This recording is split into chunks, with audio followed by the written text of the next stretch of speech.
University of Kalyani অর্থাৎ কল্যাণী বিশ্ববিদ্যালয়ের 4 বছরের আন্ডার গ্র্যাজুয়েট কোর্সের তৃতীয় সেমিস্টারের ছাত্রছাত্রীদের জন্য আমাদের আজকের এই স্পেশাল ভিডিও।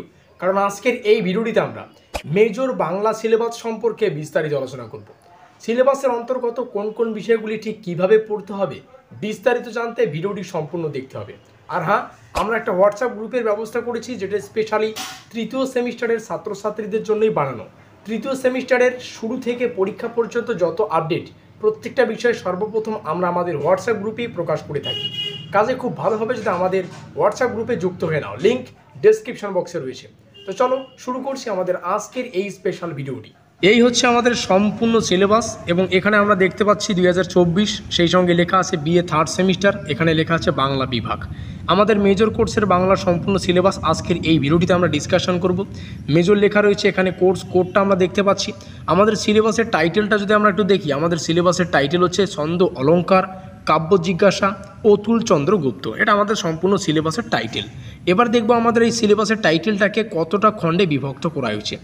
আমাদের এই সিলেবাসের টাইটেলটাকে স্পেশালি 3টা পর্ব বা 3টা অধ্যায়ে ভাগ করা হয়েছে। পর্ব 1 যদি আমরা দেখি, তো পর্ব 1 থেকে আমাদের দেখো কোন কোন বিষয়গুলো পড়তে হবে।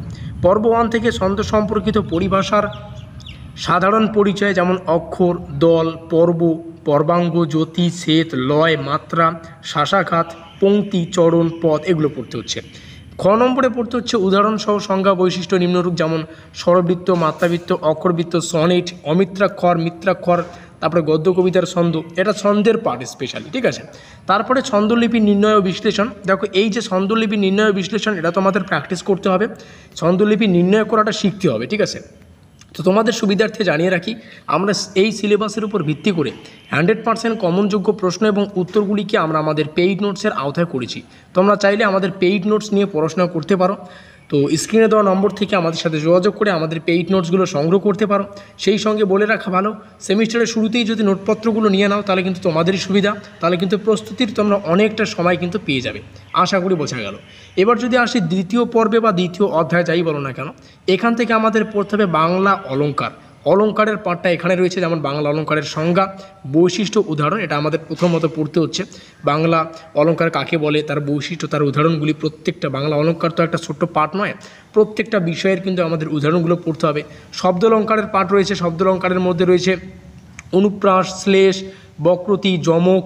তারপরে অর্থালঙ্কারের পার্ট উপমা, রূপক, সমশক্তি, উৎপ্রেক্ষা, সন্দেহ, তারপরে হচ্ছে বিরোধাভাস, বিভাবনা, ব্যতিরেক, ব্যজস্তোক্তি, অপহুতি, ঠিক আছে। তারপরে রয়েছে অতিশয়োক্তি, নিশ্চয়, এগুলো পড়বে। তারপরে অলঙ্কার নির্ণয় ব্যাখ্যা, এটাও কিন্তু পড়তে হচ্ছে। দেখো আমাদের প্রথম অধ্যায় এবং দ্বিতীয় অধ্যায়, এই দুটোর মধ্যে সবথেকে যে একটা ভাইটাল বিষয় সেটা হচ্ছে ছন্দলিপি নির্ণয় করা আর অলঙ্কার নির্ণয় করা। এই দুটো একটু ভালো করে প্র্যাকটিস করবে। অলঙ্কার নির্ণয় সেই সঙ্গে তার বিশ্লেষণ, ঠিক আছে। ছন্দলিপি নির্ণয় সেই সঙ্গে তার বিশ্লেষণ। পরীক্ষায় এটা এমন একটা জিনিস, পরীক্ষায় এখান থেকে তোমরা কমন পাবেই, মানে কমন না, এটা পরীক্ষায় আসবেই, কিন্তু কি আসবে তোমরা বুঝতে পারবে না যে কোন ছন্দটা দিয়ে দিল, এটা কিন্তু পরীক্ষায় আসবে। এবার আমাদের সিলেবাসের অন্তর্গত 3 নম্বরে রয়েছে অতুল প্রসাদ গুপ্তের কাব্য জিজ্ঞাসা, ধ্বনি এবং রস, এটা আমাদের সিলেবাসে রয়েছে।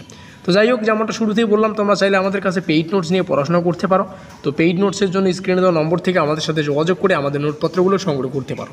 ভিডিওটি ভালো লাগলে অবশ্যই লাইক করে দিও, বন্ধুদের কাছে শেয়ার করে দিও। আমাদের আজকের এই স্পেশাল ভিডিওটি এই পর্যন্তই।